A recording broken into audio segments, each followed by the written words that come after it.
Góðan daginn og velkomin í hlaðvarpið Pæling dagsins. Ég heiti Þórarinn Hjartarson og í dag er miðvikudagurinn 30. apríl og árið er 2025. Ég afsaka að hafa ekki verið með þátt fyrir ykkur í síðustu viku en ég var einfaldlega veikur stutt eftir páska og er búin að vera svona nota tíma til þess að ná mér og reyndar eitthvað búin að vera í upptökum.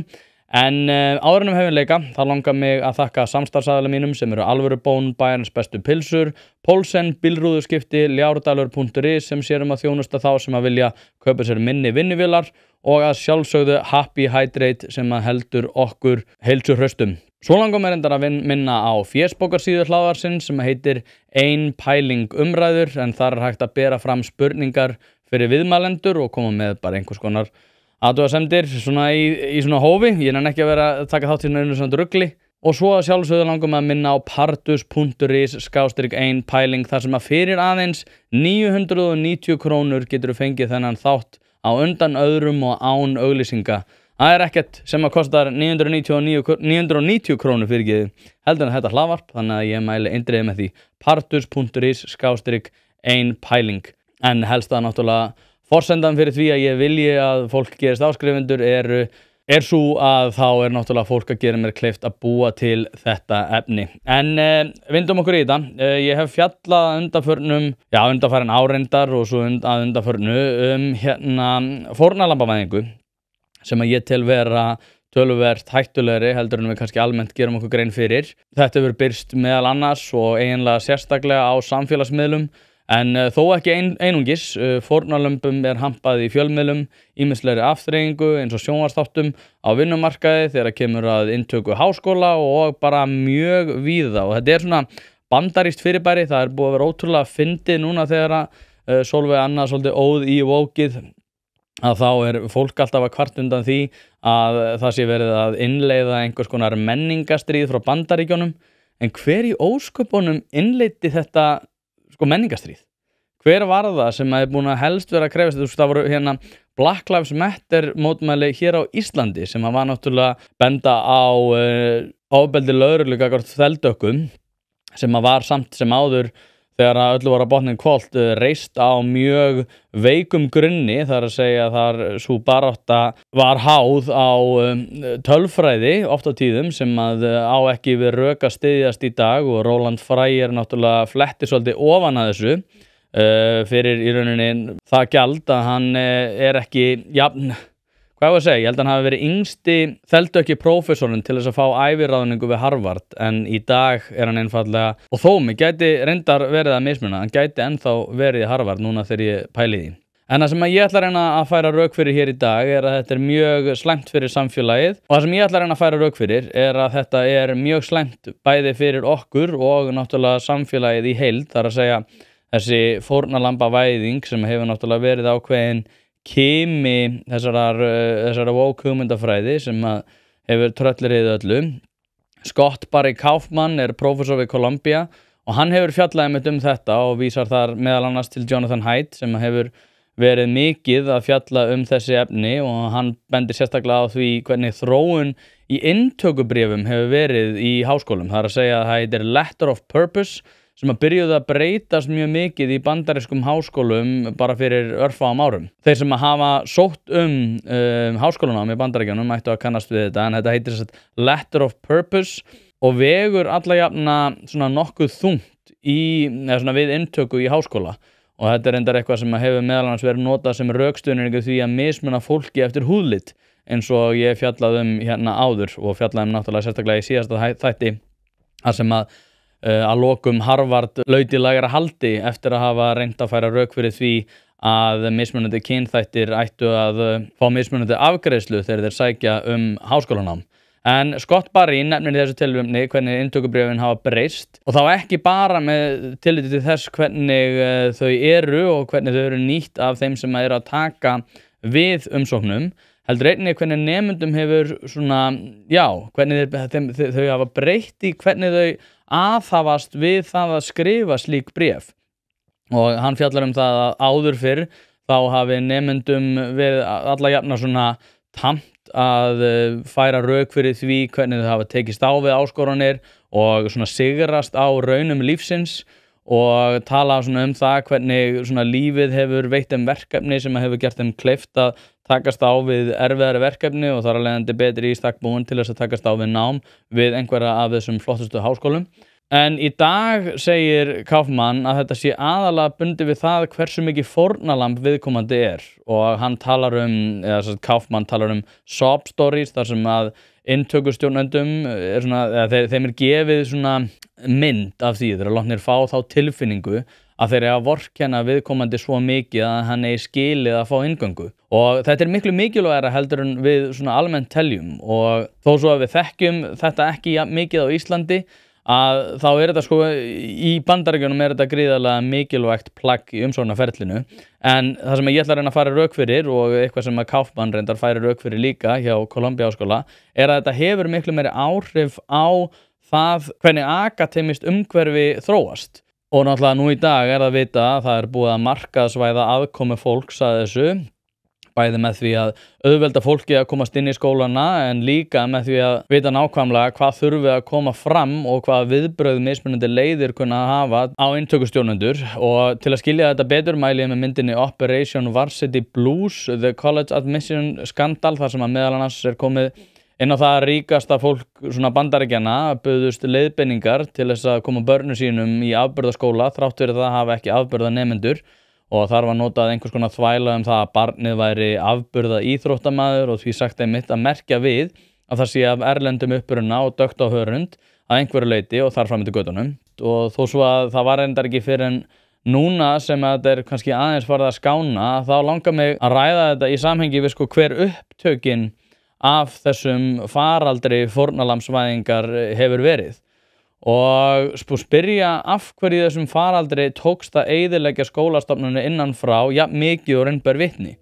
Hlaðvarpið í samstarfi við Ljárdalur.is. Ljárdalur sérhæfir sig í innflutningi á smágröfum og öðrum vinnuvélum og leggur mikið upp úr því að veita fljóta og persónulega þjónustu við hvern og einn. Hvort sem þú ætlar að gera upp sumarhúsið, gera upp garðinn eða hvað eina, þá ferðu á Ljárdalur.is og tryggir þér smágröfu til þess að klára verkið. Ég veit að það eru margir iðnaðarmenn sem hlusta á þetta hlaðvarp og þið farið inn á Ljárdalur.is og látið draum ykkar rætast þið hafið alltaf viljað að eignast litla smágröfu. Ljárdalur.is, kíkið á það, þið verðið ekki fyrir vonbrigðum. Og Jonathan Haidt reyndar ræðir þetta mikið í sínum skrifum, Calling of the American Mind, Righteous Mind og svo það fleiri bækur sem ég kannski að blanka, ég seti það kannski aðeins hérna.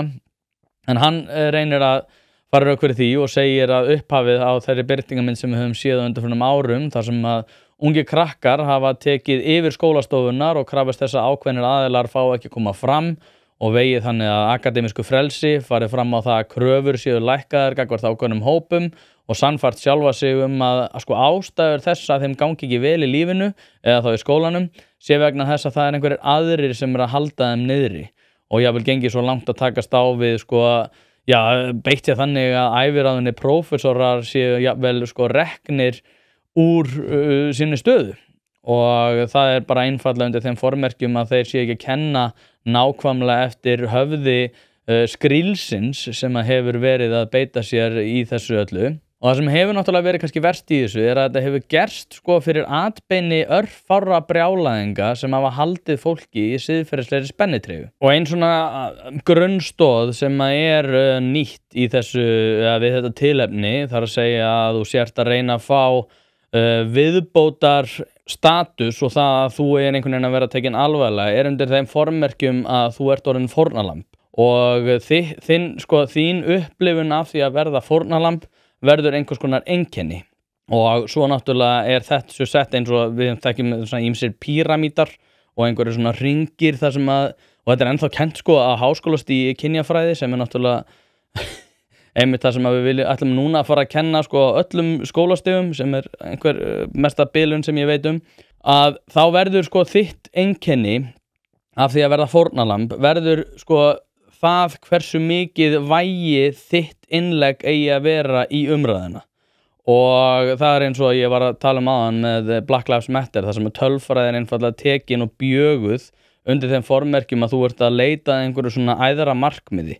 Það er að segja það að svona ýta frá akademískum nauðsynjum að mínum mati sem eru bara akademísk vinnubrögð, akademísk gögn akademíska gagnrýni sem að náttúrulega ekki fyrir hendi í ýmsum svona gremjufræðum. Það að segja þegar fólk fer í einhvers konar fræði, segjum svo að hún sé einhvers konar fórnarlamb, einhvers konar órétti, segjum svo bara að þeldökk manneskja skrifi eitthvað ákveðið, að þá mjög ólíklegt að einhver prófessor sem hvítur til dæmis leggi í það að vera að gagnrýna eða leggja til einhvers konar, gagnrýni bara á slík verk. Og þetta hefur náttúrulega eyðilagt fræðin innan frá, og ég veit núna að allir sem eru svona á taka, svona sem að bera taka alvarlega innan til dæmis félagsvísinda, sem ég held að séu mjög mikilvæg í því að leggja betri grunn að því hvað skonar ákvarðanir eiga að vera teknar, að þau eru orðin mjög varhuga það hvers konar aðkomu gremjufræðin hafa á ýmsum sviðum. Hlaðvarpið í samstarfi við fyrirtæki sem hafa reynst mér vel, og eitt af þeim Happy Hydrate. Happy Hydrate veitir þér öll þau steinefni sem þú nauðsynlega þarft á að halda. Ég var alltaf skeptískur á það hvort það væri gott yfir höfuð að vera að taka einhvers konar viðbótarefni, en eftir að ég byrjaði að nota Happy Hydrate hef ég einfaldlega orðið betri maður. Mér líður betur, kem meira í verk og dagurinn verður einfaldlega betri.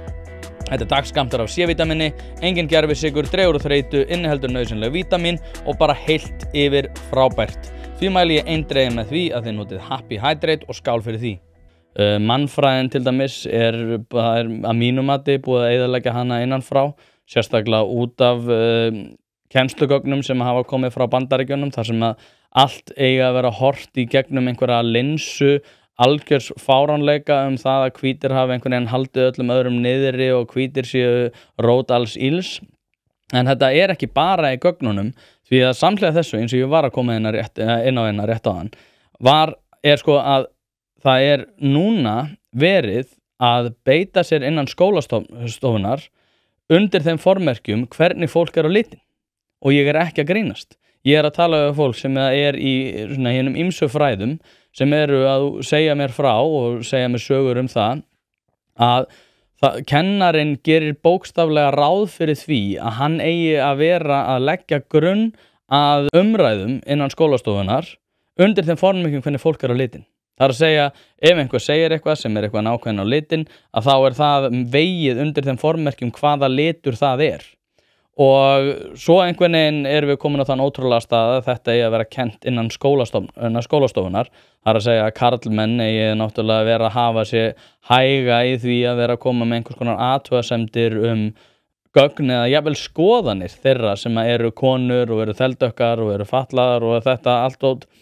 Og þetta náttúrulega ekki uppskrift af mjög, blómlegu akademísku umhverfi. Og það náttúrulega að vita þetta allir, en af einhverjum óskiljanlegum ástæðum að þá ennþá verið að taka svona á þessu. Ég að lesa núna aftur Letters of a Young Contrarian sem ég mæli eindregið með að vera algjör skyldulesning fyrir flesta. Og það með nefnir Christopher Hitchens sem höfundur bókarinnar, að þegar að einhvers konar vald í samfélaginu gerist uppvíst af því að beita sér augljóslega á röngum forsendum, að beita sér fyrir einhvers konar tálsýn á til dæmis eins og í þessu tilfelli akademískum vinnubrögðum innan kynjafræði, að þá í stað þess að einhvern veginn fara í innri skoðun, að þá í rauninni tvöfaldað það sú heift sem beitt í öllum umræðum. Og mér þótti það að vera frekar lýsandi fyrir það sem að gerast í dag, þar sem að við erum að sjá mjög mikla heift í öllum umræðum, en svo heift aðalega bundin við fólk sem að segir að það sé ekkert til þess að athuga. Það að segja, þegar að til dæmis að koma upp skandall sem hét þeir skrifuðu bók þetta Cynical Theories sem ég set líka það sem að James Lindsay og Helen Pluckrose og Peter Boghossian skrifuðu bók það, hvernig þau birtu ritrýnd rit bara algjöra dellu, settu Mein Kampf, breyttu orðinu gyðingur í hvítan karlmann og fengu það svo birt sem ritrýnda grein, annað einhver svona nauðgunartilfelli, eða nauðgunar menningu innan sem að ég man nú ekki nákvæmlega hvernig það var nauðgunar menning sem að birtist sérstaklega hjá eigendum hunda sem að haga sér á ákveðin máta. Og svo að man ekki tippi eða eitthvað, það væri eitthvað félagslegt fyrirbæri. Þetta var allt ritrýnt og algjörlega bara ótrúlegt að slík rit hafi verið ritrýnt, en það varpaði ljósi á það hversu ömurlegum stað ýmis gremjufræði væru.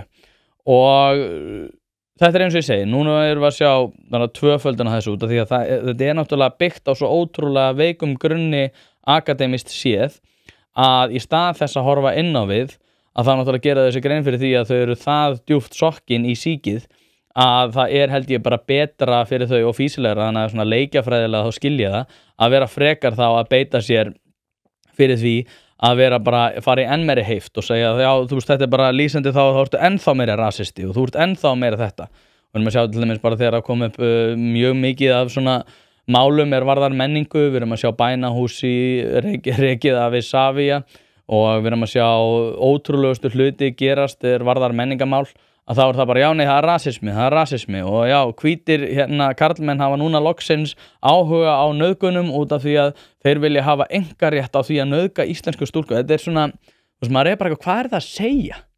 En einhverjum ástæðum að þá samt sem áður innan svona þessarar hugmyndafræði að þá sko hetja og fórnarlamb orðið samheiti. Það að segja eins og ég var að nefna í þessu með letter of purpose eða það að segja svona inntökubréf eða einhvers konar röksendafærsla fyrir þinni veru innan einhvers konar akademiska stofnunar, að það hefur ekkert með það að gera hvers konar atrennur þér hefur tekist að yfirstíga, það að segja þér hefur tekist að mæta einhvers konar þröskuldum í þínu lífi og takast á við það með herkjum og það hefur verið erfitt en það hefur gert þig að sterkari mannesku, að þá ertu bara orðin hetja fyrir það að vera fórnarlamb. Og svo slegið fram einhver svona valdefling kvenna og valdefling náttúrulega byggist fyrst og fremst á því að viðurkenna að einhver búið við óyfirstíganlegan vanda sem að viðkomandi þurfi að einhvern veginn eilífa vorkunn fyrir, en samt sem áður sko bestið þess fallið að vera bæta líf viðkomandi. Það að segja viðkomandi fórnarlamb og hann mun búa við þann þröskuld einhvern veginn að eilífu, stanslaus vorkun og þetta mun koma þessari mannesku að betri stað. Hlaðvarpið í samstarfi við fyrirtæki sem veita úrvalsþjónustu og eitt af þeim alvöru bón. Við skulum bara vera hreinskilin, ef þér þykir vænt bíliðin þá lætur þú gera þetta almennilega og það nákvæmlega sem alvöru bón gerir. Fer með bíliðin, hvort sem það eru alþrif, djúphreinsun, mössun eða hvað eina, þá skellur þér á alvöru bón og lætur degra við bíliðin. Farðu inn á vefsíðuna og tryggðu þér 10 tíma klippikort, þá þarftu bara ekkert að vera að pæla í þessu. Alvöru bón, kíkið á þetta, þið verðið ekki fyrir vonbrigðum. Það vita allir að ef að þú ert stanslaust að vorkenna óháð því hvað þú verður fyrir í þínu lífi, það eru allir að fara að takast á með mjög erfiðar aðstæður, að þá einhvern veginn sko held ég að það sé mjög vont að við séum að útskýra fyrir fólki að besta leiðin til þess að takast á við þann vanda sé einhvern veginn að vorkenna sjálfum sér, segja að allir aðrir séu vandamál, það ekkert sem að þú getur gert, það bara að ríkið verður náttúrulega ákveða hvernig hann ætlar að grípa þennan hóp. Ég held að við þurfum að grípa fólk með því að segja því að þurfa að rífa sig í gang. Ég held að við þurfum einmitt núna, ég held að við séum komin að mjög vandan stað með þetta og við þurfum að vera að grípa fólk og segja því og hrista það til og segja því að rífa sig í gang. Út af því að ég rætti þetta nú við Ívu í þætti sem ég að fara að birta núna mjög fljótlega, þar sem að ég nefndi einmitt við hana sko hversu lengi getum við unnið undir þessum formerkjum, hversu margir einstaklingar geta unnið undir þessum formerkjum áður en það fer að hafa áhrif á samfélagið. Það er að segja, nú eru til dæmis með sem svið hins opinbera sem eru í 40% af þeim sem að vinna þar eru kulnun og við bara spyrjum okkur engra spurninga. Ég meina, ef að eitthvað annað myndi minnka vinnuafl og afköst einhvers staðar í samfélaginu 40%, værum við ekki að tala um það. Værum við ekki að tala um það að við séum á einhverjum stór undarlegum stað. Þetta nánast bara eins og eitthvað hræðilegt að við komum fyrir það sem bara við missum 40% vinnuafls á einhverjum ákveðnum sviðum. Vanalega, þá væri þetta alveg hræðilegt. Eina sem að við segjum við okkur, já nei, við þurfum náttúrulega, þetta náttúrulega eitthvað sem að við þurfum bara að horfa betur inn á og ríkið þarf einhvern veginn að koma betur að þessu, við þurfum fleiri sálfræðinga, við þurfum fleiri félagsráðgjafa til að takast á við þetta, við þurfum fleiri stofnanir eins og virk. Eina svarið í þessu bara einhvern veginn, Já, nei, þetta hefur ekkert með einstaklingan að gera sem eru í þessari stöðu. Þetta hefur ekkert með svona samfélagslega þróun og þá menningu sem við höfum byggt í kringum þetta. Það snýst bara aðalega það að við séum ekki að veita nógu miklum pening í alls konar úrræði. Og svo náttúrulega ofan á þetta, að þeir sem eru ekki tilbúin til þess að viðurkenna þetta, það að segja að einkenni þeirra gerir þá sjálfkrafa fórnarlömbum og að þeir sem einhvern veginn efast þetta séu náttúrulega andstæðingu baráttunnar með því að spyrja spurninga það af hverju 40% vinnuafls á ákveðnum sviðum sé ekki í vinnunni út af kulnun. Þá er maður bara andstæðingu baráttunnar eða þá út af einhverjum öðrum formerkjum. Og ég held í alvöru talað, og kannski finnst einhverjum þetta langsótt, ég held að þetta sé að rót þessa vanda sé aðalega bundin við það að ég held að sé ekki velmeðun sko. Ég einhvern veginn held það fyrir ekki svo löngu að þetta væri bara já, nei, þetta er velmeðun út af það við höfum það svo gott og þá einhvern veginn er auðveldar að hoppa bara úr vinnu og bla bla bla. En ég held að þetta sé meira bundið við það að stórkostlega stórir þættir, sérstaklega hjá hinu opinbera, hafa náð ítökum og ég veit að, þú veist, Sigmundur Davíð var eitthvað að tala um þetta marxistar væri búin að taka yfir allar stofnanir og eitthvað þannig. Ég ætla ekki að segja til það. Ég held, sko, óháð því hvort það sé einhver marxísk hugmyndafræði eða hvort það sé eitthvað annað, að þá held ég, sko, ákveðin vanhæfni. Incompetence er eiginlega betra orðið yfir þetta, að vanhæfni hefur einhvern veginn orðið að fyrirbæri sem ekki til þess fallið að láta þig íhuga það hvort að þú sért nákvæmlega rétt stað, heldur orðið eitthvað sem við þurfum að hafa umburðarlyndi fyrir og við þurfum einhvern veginn að vera að passa okkur hvernig við erum að tala þetta út af því að þetta eru fólk sem er í viðkvæmri stöðu, viðkvæm staða er einhvern veginn orðið hugtak sem er bara rosalega vítt. Við erum einhvern veginn alltaf að tala að fólk sé rosalega viðkvæmri stöðu og þar af leiðandi eigum við ekki að vera að tala það hvers konar samfélagslega áhrif það hefur eða fólk sé stanslaust að stimpla sig sem fórnarlamb. Og í þessu samhengi langar mig aðeins að sýna ykkur myndband með Thomas Sowell sem var tekið árið 1990, hann heitir Brian, ég man ekki hvað hann heitir, hann tók líka mörg viðtöl við Christopher Hitchens. Hann var á C-SPAN og tók mjög mörg flott viðtöl. En hérna sem sagt Thomas Sowell í viðtali að ræða það hvaða svona undirliggjandi hvatar eru að búa að baki því þegar fólk einhvern veginn sannfært það að það þurfi sér leiðir og sér úrræði út af því að hverju þau eru. You talked about affirmative action, and you came up with some statistics that I wanted to ask you about. You said that at the University of California at Berkeley, for example, where the entering freshman class has been described as, quote, wonderfully diverse, unquote, because the, quote, class closely reflects the actual ethnic distribution of California high school students. These are your words. More than 70% of black students fail to graduate. Yes. Why? Because they're mismatched with Berkeley. That is, these students, the average black student at Berkeley is above the national average on test scores. It's just that the average white student is further above the national average, and the average Asian student further above than the white students. And so in that atmosphere, these students who have every qualification to succeed are artificially turned into failures. And the only beneficiary of that is the University of California at Berkeley. Because what they've effectively done is rented these bodies for window dressing for a few years. And then when they're through with them, they're put aside, and a new bunch of bodies are brought in. Have you told them that? Oh, yes. The people who really have the influence are not the people I've talked with. Those people know exactly what they're doing. There's another group, I guess, that benefits from this. You have an establishment there, a black studies establishment, who needs students to be in their classrooms, and these students serve those purposes. People who have political movements have people they can mobilize for those movements while those students are there. It's very much like what happens in athletics. That you have students who come in, as long as they can score touchdowns, the coach is happy. The fact that these students don't graduate is not the coach's problem. His problem is how to hold on to his six-figure salary and his job. And the students have to be sacrificed, then they are sacrificed. Put yourself in the position of a black kid who comes out of a ghetto school, and he's gone through for 12 years with nothing but A's and B's, without a great deal of effort. And now he finds himself for the first time in his life in a predominantly white environment. And he finds that when he works twice as hard as he's ever worked, all he gets back for his work is a D. And that there is also a minority establishment. This is true not only of blacks, but of minorities in general. Establishment which tells him, yes, this is the racism on this campus. That the white power structure is trying to keep you down. And it has to have a certain plausibility to it. It would have had a certain plausibility to me. had I come along in that era. Now, I was fortunate enough in one sense that having grown up in the South and then transferred to New York, I was shifted between different levels of education.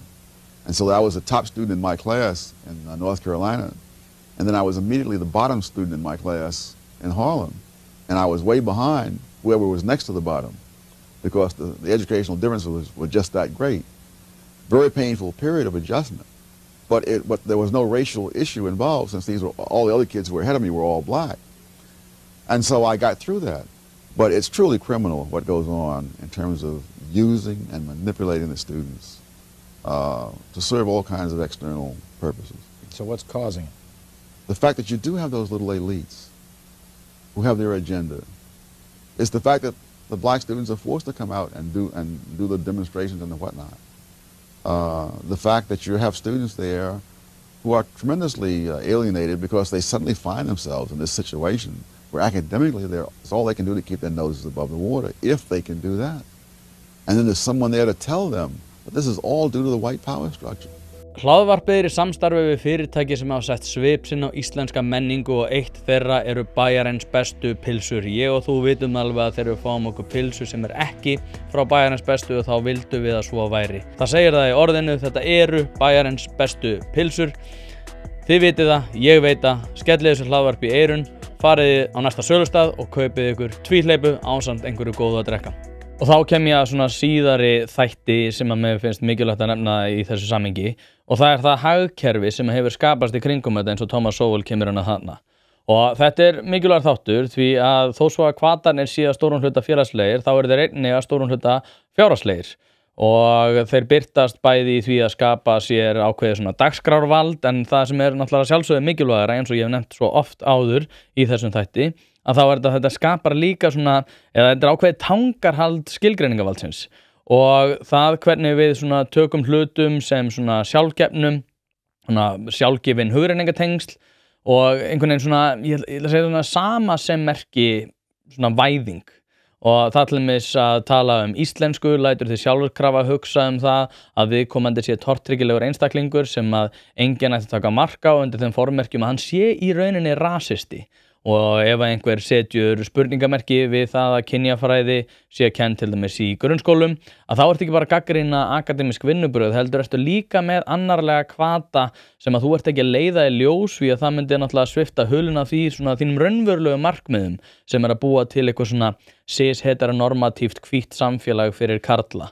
Og þessi hugrenningatengsl eru líka ákveðið svona einstrætis afbrigði allrar umræðu. Og ef þú talar svona vel á móti því, eða svona vel það að taka á móti öllum, segir bara svona við eigum auðvitað að taka vel á móti öllum og maður hefur heyrt það sagt bara í alls konar fjölmiðla umræðu að þá ertu náttúrulega sjálfkrafa sko góð manneskja og ef þú talar hins vegar það þá þurfum að spyrja sig spurninga félagslegar afleiðingar sem útlendingamálin hafa haft í allri Evrópu að þá ertu einhvern veginn sko vond manneskja með annarlegar hvatir. Og þegar þú stígur inn á þetta róf að segja að það þurfa að fara varlega í sakinar á því að taka á móti hverjum sem að þá ertu einhvern veginn eins og segi verri manneskja eftir því sem þeim fækkar sem að þú telur að landi getur tekið á móti. Þrátt fyrir það, eins og ég segi, að öllum Evrópulöndum hefur tekist afar illa að takast á við hliðarafleiðingar hins fyrrnefnda. Og þetta annar mikilvægur þáttur í því að sannfæra fólk ágæti þessara hugsana. Það sem að, sko, já, fórnarlambsvæðingin, já, en hún gerir fólki kleift að þurfa ekki að færa rök fyrir sínu máli. Rökræður eru í eðli sínu búnar svona annarlegum, svona huldum hvötum sem að þú ert ekki tilbúin að láta í ljós því þá þú ert að, sko, því að þú ert alltaf með eitthvað svona hliðarmarkmið. Þú veist, þetta aldrei, útlendingamálin eru aldrei einhvern veginn, nei, ég að pæla hérna í tungumálinu, nei, ég að pæla hérna félagslegum afleiðingum í því að vera í einhverju fjölmenningu þegar að kannski fólk með mjög mismunandi hugmyndir það hvernig skuli byggja samfélag miðað við það samfélag sem þau kannski koma frá. En það þarf ekki að færa rök fyrir neinu öðru, því að þú ert bara vond manneskja og þú þarft ekki að færa rök fyrir neinu í þínu máli þegar að andstæðingarnir eru í rauninni bara vond fólk með annarlega hvata. Og inn í þetta spilast svo annað sem að mér langar eiginlega að kalla svona hámörkun umræðunar og allt þarf einhvern veginn að vera hámark. Öll markmið eru skilgreind sem útrýming einhvers tiltekins fyrirbæri og ef að þú ert ekki búin að útrýma þig þá þarftu meiri pening og ef þú ert ekki búin og svo einhvern veginn svona breytast skilgreiningarnar á því hvað fyrirbærið eftir því hvernig þér líður þann daginn og þannig náttúrulega spilar stórkostlegt hlutverk svo fjárhagslega hvatar, þar að segja ef að fólk fengið í eitthvað verkefni hjá hennu opinbera þá mjög líklegt að það verkefni muni koma til með að verða til eilífðar út af því að þú myndi alltaf þurfa meira fjármagn, þú segir alltaf nei það ekki hægt að leysa þetta vandamál, þetta svo stórt vandamál og annað í þessi vandi mun alltaf koma til með að aukast. Af hverju? Af hverju öll vandamál í heiminum sem að við erum að takast á við og erum að takast á við í opinberu umræðu, sérstaklega hjá hinu opinbera, af hverju eru öll vandamál þannig að þau munu koma til með að aukast? Ég mæli með að þið leitist eftir því að heyra þetta, út af því að þetta er alltaf sagt, þetta vandamál mun bara koma til með að aukast. Þarf þá bara ekki að fá einhvern annan til þess að leysa þetta verkefni fyrst að þú ert bara í einhverju svona að halda pottlokkin á einhverju vandamáli sem koma til með að aukast og ef það mun bara koma til með að aukast, af hverju ertu það hana? Spurning sem má ekki spyrja, út af því að þá náttúrulega ég sjálfkrafa með einhverja annarlega hvata sko. Hlaðvarpið í samstarfi við stöndu og mikilvæg fyrirtæki og eitt af því Polsen. Polsen.is til þess að skera hvað eina, hvort sem þú þarft að fara í bílrúðu skipti eða einfallega bílrúðu viðgerð, þá ferðu inn á Polsen.is. Ef það stjarna í framrúðunni þá bara bókaru tíma á heimasíðunni, ferð með hann og hann tilbúinn samdægurs. Ekki vera með stjörnu í bílrúðunni, Polsen.is, láttu græða rúðuna strax í dag. Það alltaf hérna, já, nei, þetta Þórarinn Hjartarson sko, hann náttúrulega hættulegu maður. Líka, Þorsteinn Vaffe Einarsson reyndar sagði þetta, já, hann var að tala um að vera hættuleg menn, ég gerir ráð fyrir hann síðan tala um mig. Ég bauð honum í hlaðvarp daginn og hann sagði já, en hann beilaði svo bara með stuttum fyrirvara og mér þótti það pínu leiðilegt, en ég vona að hann komi út af því að það mjög áhugavert alltaf að tala við Þorsteinn Vaffe Einarsson út af því að við erum með ólík sjónarmið sérstaklega gagnvart þessu. En í samhengi við sko, þetta vandamál sko, sem ég var að tala um áðan hérna að það öll opinber úrræði einhvern veginn sko, til þess að leysa vandamál sem mun samt aldrei leysast og það vandamál hefur alltaf aldrei verið verra þetta hefur aldrei verið verra, við erum alltaf bara í versta stað bara sem hugsast getur og þar alveg verði ég að fá 1500 krónur á mánuði til þess að leysa þetta sem ég mun samt aldrei gera því þetta vandamál mun alltaf koma til með að aukast. Þetta rosalega einkennilegt. En af hverju það alltaf verið að íta okkur í því einhvern veginn að vera að taka afstöðu út að hlutinin hafa aldrei verið verri. Þetta hefur líka að gera með loftslagsmálin, þetta hefur líka að gera með kynjamálin, þetta hefur að gera með allt. Og grunneiningin í þessu akademísk fórnarlambsvæðing. Ég veit alveg að það örugglega mörgur sem kann að finna þetta langsótt, en ég stend með þessu út af því að ég held að það sé búið að grafa undan akademísku stofnunum innanfrá. Þetta hefur stórkostlega vond áhrif á alla geðheilsu í okkar lífi. Og ég held að við þurfum að moka þessu út og þar af leiðandi mín afstaða svo að við höfum alls ekki að vera að kenna kynjafræði á öllum stigum grunnskóla því að við vitum alveg að eina sem þau eru að fara að læra þar að þau eru óumflýjanlega fórnarlamb, þau eiga að vera að bera sig eftir því undir þeim formerkjum hvernig þau eru á litin, hvaða kyn þau eru, hvaða kynhneigð og allt þetta dót. Þú ert ekki fórnarlamb og þú átt að rífa þig í gang. Það sá hópur sem við þurfum að grípa. Við þurfum að grípa fólk sem að heldur og búið að vera talið í trú það að það muni verða eilíðar fórnarlömb. Öðruvísi, þá held ég að bara samfélagið muni halda áfram að þróast í það að við fáum meiri kulnun, meiri kvíða og meiri einhvern veginn deburð. En á þeim orðum langar mig að minna bara á partus.is, /ein pæling. Ein pæling umræður ef að þið viljið eitthvað ræða þessi mál eða koma með einhvers konar athugasemdir eða spurningar fyrir viðmælendur. Og ég vona bara að þið njótið dagsins, kæru hlustendur, og takk æðislega fyrir að hlusta. Það alveg ótrúlega auðmýkjandi hversu margir eru byrjaðar að hlusta og mér þykir það, eins og segi, alveg ótrúlega skemmtilegt. Mér finnst gaman að tala við ykkur, svo það sé kannski aðeins öðruvísi heldur en venjulegar samræður, en takk æðislega fyrir að hlusta. Partus.is, /ein pæling og skoða styrktaraðalina. Takk æðislega.